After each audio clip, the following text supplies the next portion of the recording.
The underestimated species. The docking bay of Trading Station Omega-7 buzzed with activity as ships from across the galaxy discharged their cargo.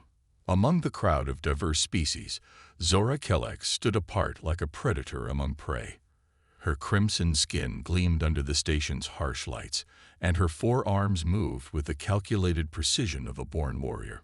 The Vorthak were known throughout the galaxy as the ultimate hunters, evolved on a world where only the strongest survived. At nearly 3 meters tall and weighing close to 400 kilograms of pure muscle, Zora commanded respect wherever she went. Her people had conquered 17 star systems through sheer physical dominance, and she carried that legacy in every step. The other species in the docking bay instinctively gave her space, recognizing an apex predator when they saw one. Pathetic, she muttered in her native tongue, watching a group of humans struggle with a cargo container that barely weighed 2 tons. On her homeworld, a juvenile Vorthak could lift 3 times that amount. These humans were scrawny, pale creatures that looked like they would break if someone looked at them too hard. One of the humans caught her attention. He was average height for his species, maybe 1.8 meters, with dark hair and weathered features that spoke of hard living. Unlike his companions who were straining with the cargo, this one moved differently. He approached the container they were struggling with and simply lifted it. Zara blinked in surprise. The human had picked up the 2-ton container like it was a child's toy, balancing it on one shoulder while using his free hand to guide it onto the transport platform. His movements were fluid, controlled, showing no signs of strain. Must be augmented, she decided, turning away dismissively. Many species used cybernetic enhancements to compensate for their natural weaknesses. It was cheating, as far as she was concerned, but typical of weaker races. The human noticed her staring and nodded politely. "Morning, ma'am. Beautiful ship you've got there." His voice was calm, respectful, but there was something in his eyes that made Zora pause. Not fear, not the usual deference she received from lesser species. Just awareness. "It serves its purpose," she replied curtly, then added with obvious condescension, "I am surprised you can recognize quality craftsmanship." The human's expression didn't change, but something flickered behind his eyes. "I've seen a few ships in my time.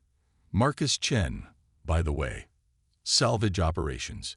He extended his hand in the strange human gesture of greeting. Zara ignored the offered hand. Salvage. How fitting for a scavenger species. She turned to leave, but Marcus's next words stopped her cold. "Funny thing about scavengers," he said quietly. "We're usually the last ones standing." Before Zara could respond, alarms began blaring throughout the station. The artificial gravity, which maintained comfortable conditions for multiple species, flickered and died. Immediately, chaos erupted as beings from high-gravity worlds found themselves floating helplessly, while those from low-gravity environments struggled to control their movements. Zara, despite her training, felt disoriented as her 4 arms flailed to find purchase. Around her, other species were panicking, some becoming violently sick as their inner ears struggled to adapt to the sudden weightlessness. A Thexian merchant crashed into her, his tentacles writhing in distress. But the humans moved like they were born for this environment. Marcus pushed off from a wall with perfect precision, gliding through the air to help a struggling Kepler youth who was spinning out of control.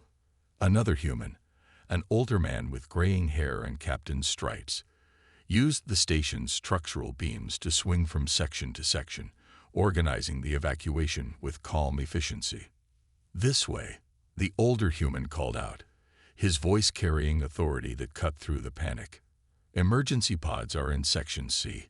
Stay calm and follow the guidelines." Zara watched in growing amazement as the humans moved through the zero-gravity environment like fish through water.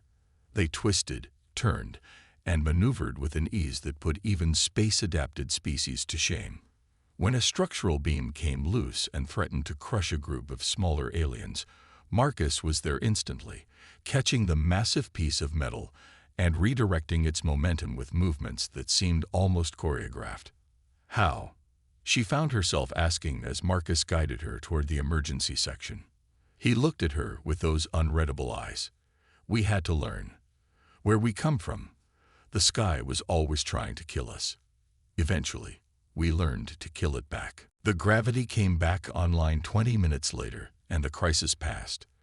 But as Zara stood in the docking bay, watching the humans return to their mundane tasks as if nothing had happened, she felt something she hadn't experienced in decades: uncertainty.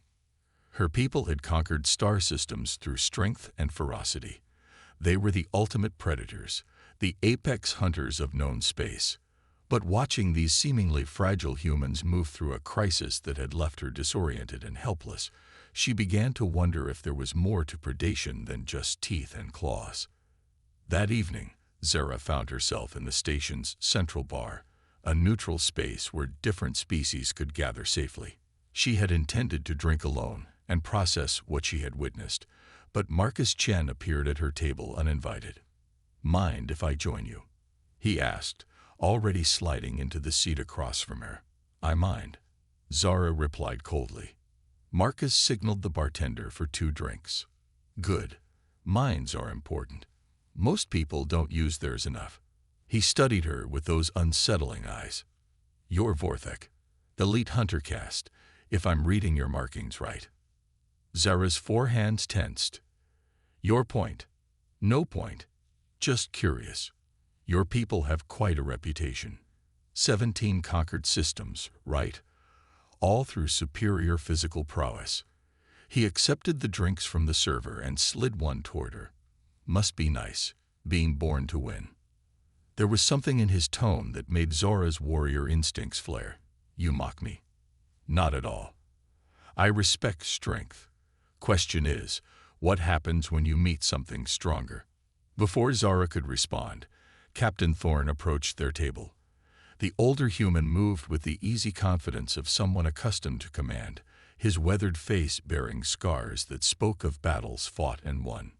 "Marcus," he said, nodding to the younger human, "we've got a problem. The Kepler convoy that was supposed to escort us through the Veil Nebula just got hit by raiders. We're flying alone into some of the most dangerous space in the galaxy." Marcus's expression didn't change, but Zara noticed his posture shift slightly, becoming more alert. "Krovik." That's what the distress beacon indicated before it cut out. Thorne's jaw tightened. 3 ships, maybe 4. They've been hunting in that sector for months. Zara felt a chill run down her spine. The Krovik were legendary throughout the galaxy, not for their intelligence or technology, but for their pure, relentless savagery. They were pack hunters that moved through space like sharks through water, killing for the sheer joy of it. Even the Vorthek gave them a wide berth. "What's the cargo?" Marcus asked. "Medical supplies for the colony on Kepler 400 and 38 bits. Plague outbreak. If we don't get through, 10,000 people die." Thorne looked directly at Zara. "We could use some extra firepower. Your people are known for their combat skills." Zara found herself nodding before she consciously decided to accept. Something about these humans compelled respect, even if she couldn't quite understand why. "Very well. But I command my own weapons and actions." Marcus smiled, and for the first time, Zara saw something predatory in that expression. Wouldn't have it any other way. The next morning, as they prepared to depart, Zara boarded the human cargo vessel Persistence. The ship was old but well-maintained, with modifications that spoke of practical experience rather than military doctrine. The crew was small: Thorne, Marcus, 2 other humans, and now herself.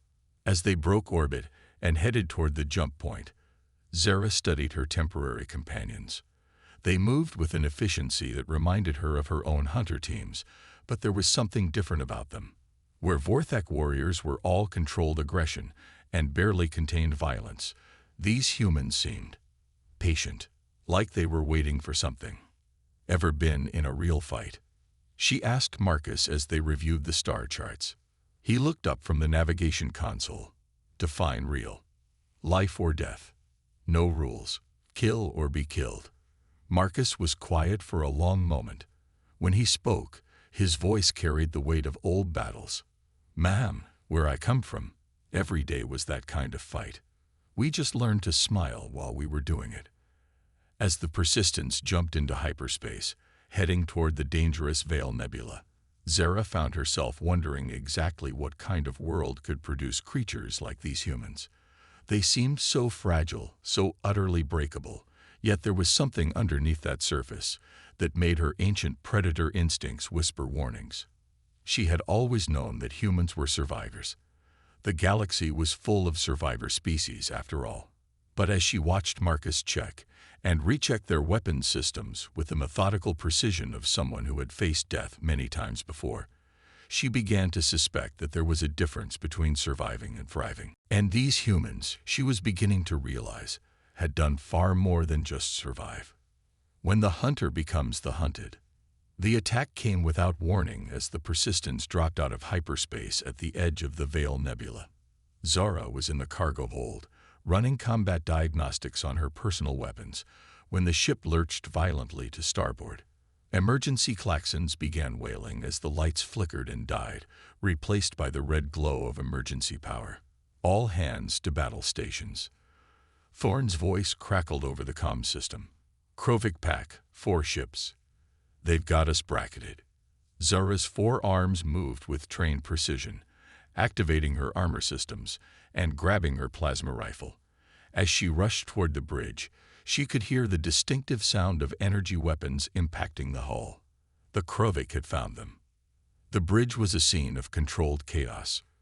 Marcus and the other humans moved with machine-like efficiency, their fingers dancing across control panels as they tried to extract maximum performance from their aging ship. Through the viewports, Zora could see the Krovik vessels, sleek predators that moved through space like living things.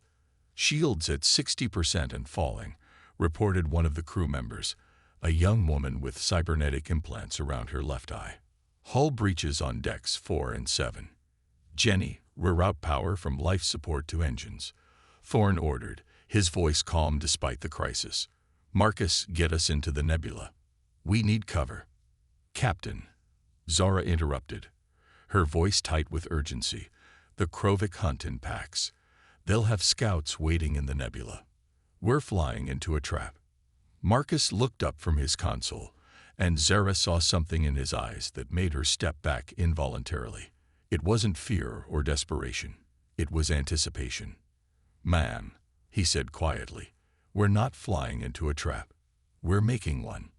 The next few minutes were a blur of violence and chaos.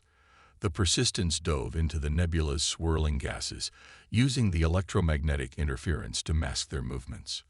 But the Krovik were experienced hunters, and they had done this dance before. Their ships moved to surround the human vessel, cutting off escape routes with predatory patience. "Plasma cannon online," Jenny reported. "Targeting the lid ship." "Negative," Thorne said firmly. "Let them get closer." Zara stared at the human captain in disbelief. "They'll tear us apart at close range." "Maybe," Thorne replied, never taking his eyes off the tactical display. "But they have to catch us first." The Persistence rolled and dove through the nebula like a living thing. Zara had flown with some of the best pilots in Vortex space, but she had never seen ship handling like this. The humans flew their vessel not like a machine, but like an extension of their own bodies, dancing through the cosmic gases with impossible grace. One of the Krovik ships got too close, confident in its superiority. Marcus's hands moved across the weapons controls, and the Persistence's hidden missile launchers erupted in a blaze of destruction.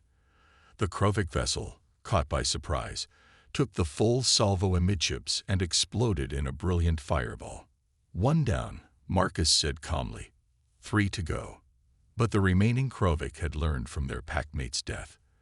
They spread out, using their superior numbers to force the Persistence into an increasingly desperate dance. Energy beams slashed through the nebula, and the human ship shuddered under repeated impacts. "Shields failing," Jenny reported, her augmented eye flickering with data streams. "We can't take much more of this." That's when everything went wrong. A Krovik torpedo found its mark, punching through the weakened shields and tearing into the Persistence's engine section. The ship lurched out of control, artificial gravity failing as power systems overloaded. "We're going down," Thorne announced with grim calm. "Emergency landing on the planet below. All hands, prepare for impact." Zara had been in combat before, had faced death more times than she could count. But as the Persistence spiraled toward the surface of an unknown world, burning and breaking apart around them, she felt something she had never experienced: helplessness. The crash was violent and chaotic. Zara's safety harness cut into her flesh as the ship bounced and rolled across an alien landscape. Metal screamed, systems exploded, and for a terrible moment she thought they were all going to die. Then silence. Zara opened her eyes to find herself hanging upside down in her harness, her head pounding and her vision blurred. Around her, the remains of the bridge were a twisted maze of sparking electronics and bent metal. She could smell smoke and something else, something organic and wrong. "Sound off." Thorne's voice came from somewhere to her left, strained but strong. "Who's still breathing?" "Here," Marcus replied, his voice tight with pain.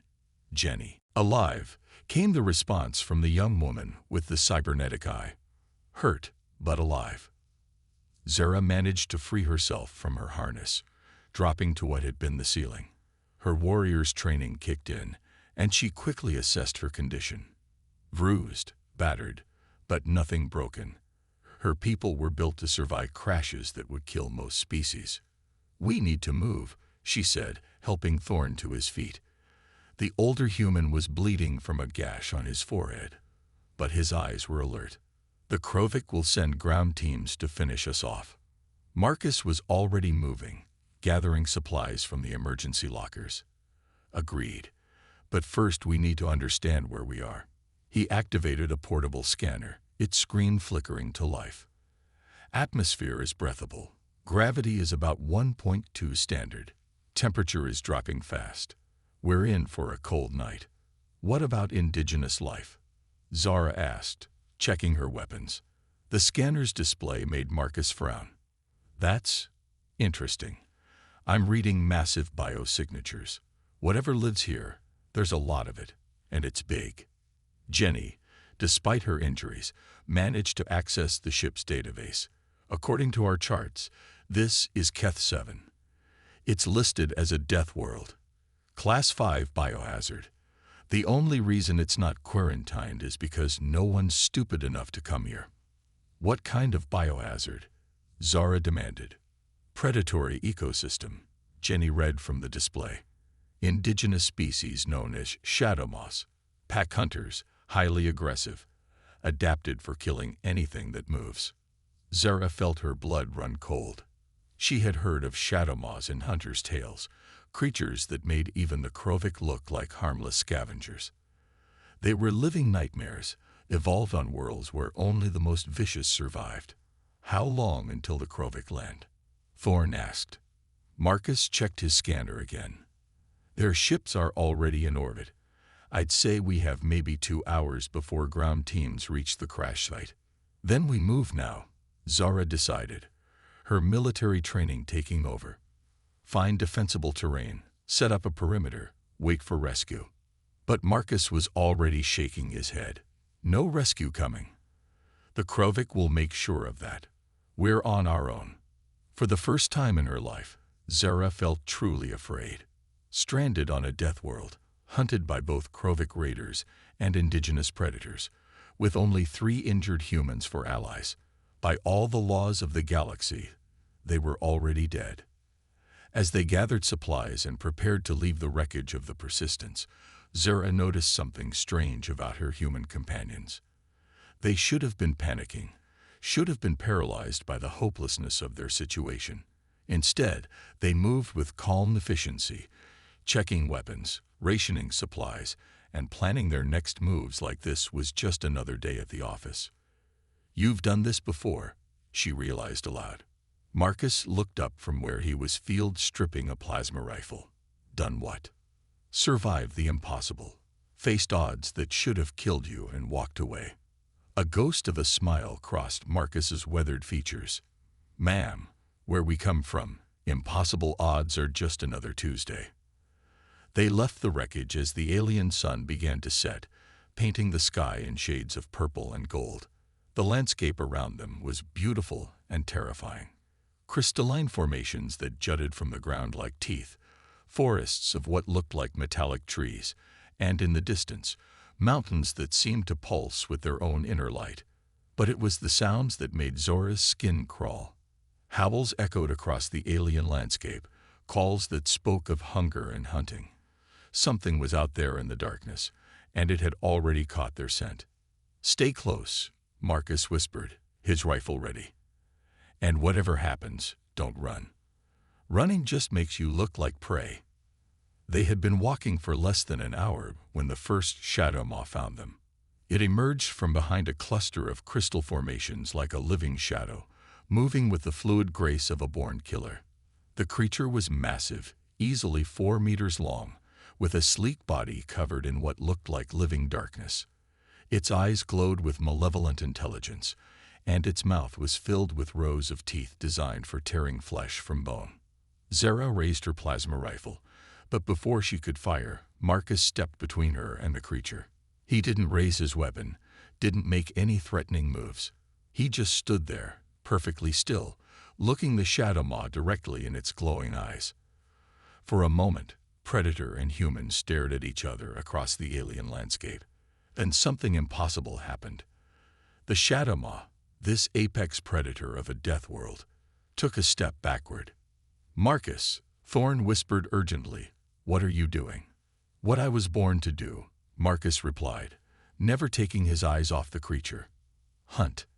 And then the human moved. What Zara witnessed next would haunt her dreams for the rest of her life. Marcus didn't fight the shadow maw. He became something else entirely. His movements flowed like liquid death, dodging the creature's attacks with impossible precision. When the shadow maw lunged with its massive claws, Marcus was already somewhere else, his hands finding purchase on the creature's armored hide. The shadow maw was a perfect killing machine, evolved over millions of years to be the ultimate predator. But as Zara watched in horrified fascination, she realized that Marcus was something even more terrifying. He was a human who had stopped pretending to be civilized. The battle lasted less than 2 minutes. When it was over, the shadow maw lay dead, its neck broken by Marcus's bare hands. The human stood over the corpse, breathing heavily, his eyes still holding that predatory gleam. "How?" Zara whispered. Marcus looked at her, and for a moment she saw past the calm exterior to something that made her ancient warrior's instincts scream in terror. "We told you once," he said quietly. "Where we come from, everything was trying to kill us. Eventually, we learned to kill it first." The howls in the distance were getting closer. More shadow maws were coming, drawn by the scent of blood and death. But as Zora looked at Marcus, at the way he moved and held himself, she realized something that shook her to her core. He wasn't afraid. He was excited. "How many species like yours are there?" she asked as they resumed their march through the alien night. "Just one," Marcus replied, scanning the darkness ahead. "But we're enough." Behind them, in the wreckage of the Persistence, emergency beacons continued to broadcast into the void. Eventually, someone would come looking. But until then, they were alone on a death world, hunted by creatures that had never learned to fear anything. Except now they were learning. Because the most dangerous predator in the galaxy had just revealed itself, and it wore a human face. End of story.